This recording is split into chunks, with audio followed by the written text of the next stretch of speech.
This is a command, pretty much like array bound, right? Now, the other thing that I want to show today before we close the session is the conditions, right? Condition or branching is done by if then else statement. Now I'm going to say if I less than 3, right? What should I do? Print, or say less than 5, print this list, this has less than 5 elements, okay? Else print this has more than 5 elements, okay? So I'm doing a simple if then else condition, but here you need to do this indentation. This is very important, okay? The moment I do this if else,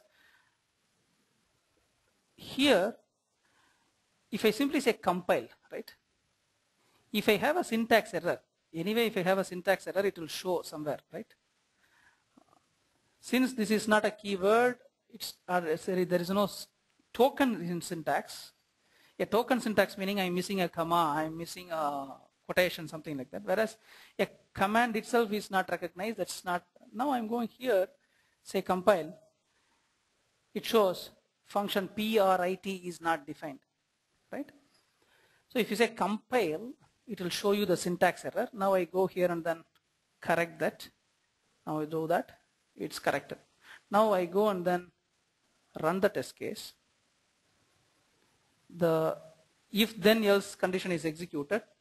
Since it is less than 5, it is printing this as less than 5 elements. So in a language, you have variables, you have initializations, you have got repetitions like for loops, and you have got if conditions. You have got a special type called a list. Okay. Now I'm going back to the script. Is this clear to you all? Can you please raise the hands? Great. Perfect. Any questions in today's class? We will continue scripting, some more GUI mapping tomorrow also. Any questions in today's session?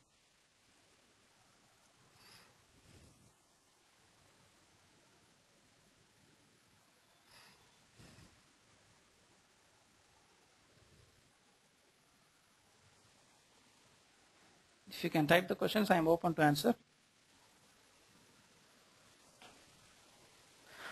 Yeah, the difference between the tag and the multi-tag, okay? We will come to that because that goes a slightly in-depth GUI mapping or the frame or Windows declaration. We will cover that tomorrow. Evaluation period, I think, I'm not sure, it may be either 15 days or 30 days. You have to get it from Borland. Okay.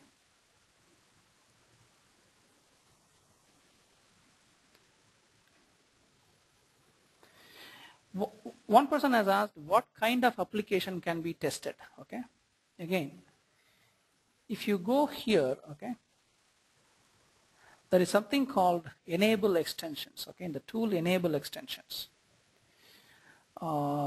Then if I go here, I say click select. Okay, there are a lot of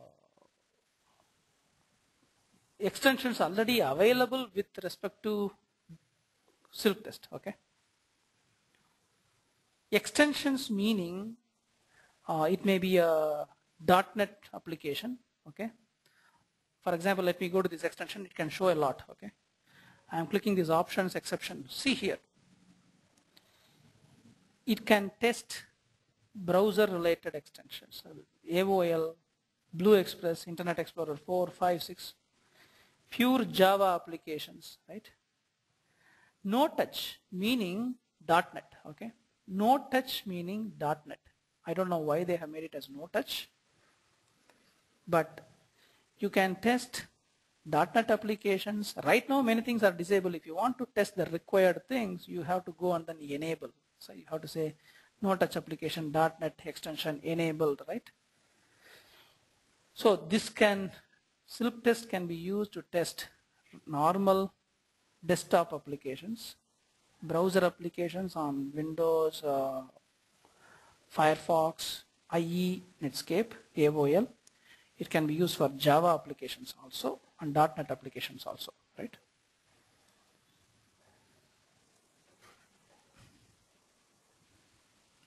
So a test, one person has asked to show a tester must be using a lot of scripting while doing repetition. Yes, definitely, right?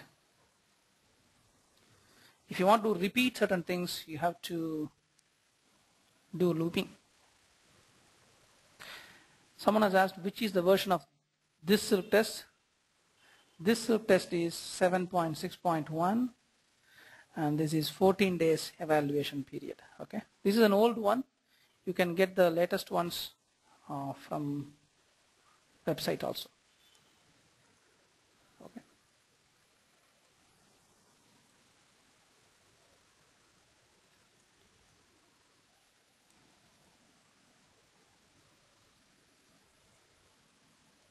Someone is asking why are we not using exe to write test conditions. The trick of these testing tools itself is to record the user steps and then run.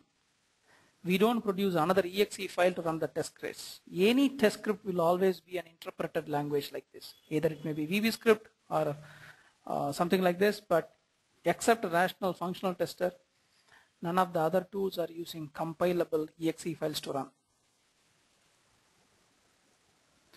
We can test web applications using SilkTest. If there is a web application running in Linux and I can access it through browser from the Windows machine, still I can run, right?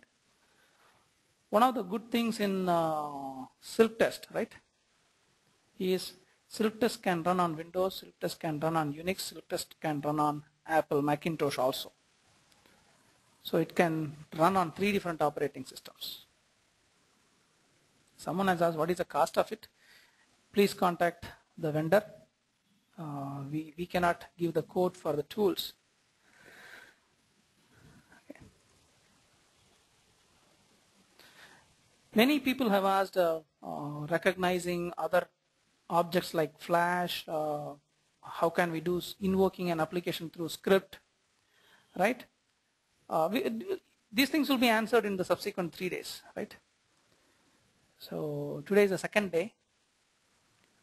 We will be progressing further in this. Okay. Someone has asked, can we use Silk for game testing? Again, it's up to the game in which platform it has been created, right? The game has to ultimately run on it, but most of the times testing the gaming applications, people will not use this kind of tools. There are special tools for that, but still it can be used. Someone has asked the question, which is better, Silk, QTP or Selenium? Again, I cannot answer for that. Each tool has its own features. Conceptually, everything is the same. Only thing is, here I am using this script. In some other place, I may be using VB script. Features, recording, replaying, object mapping, scripting, they are all same. But only thing, the syntax is different. The UI is different.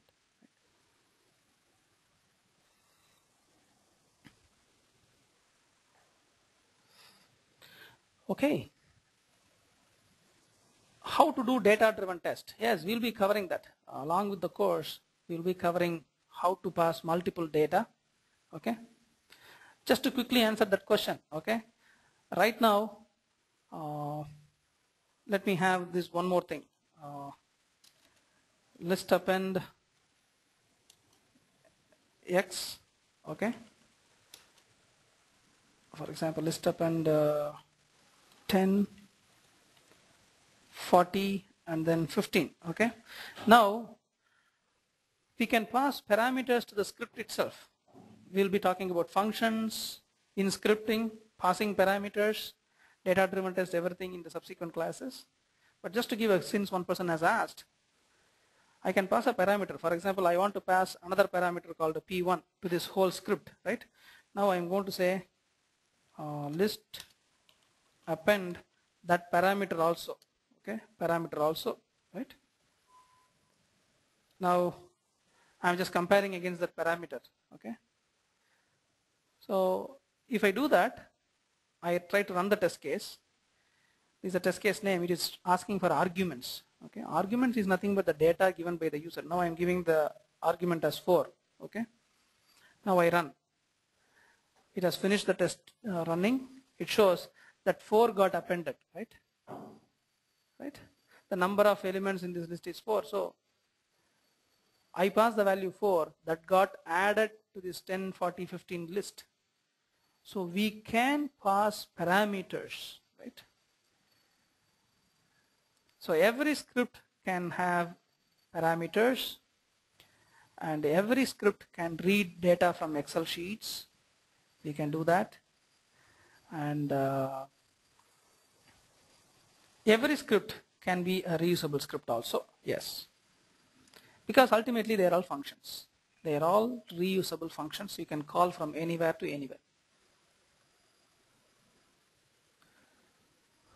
Someone has asked, can it be used in e-learning projects? Again, e-learning projects, how it is done, whether they're fully PPT based or animation based, it's all based on the technology. Then only we can answer that question.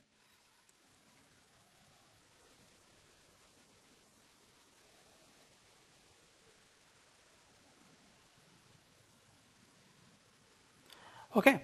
Someone has asked another question. Can I use SilkTest script in LoadRunner or QTP? No.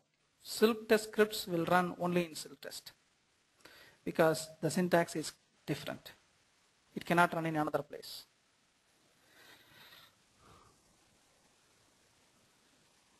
Okay, so I will stop here today. It's 5:15 now. We will meet tomorrow.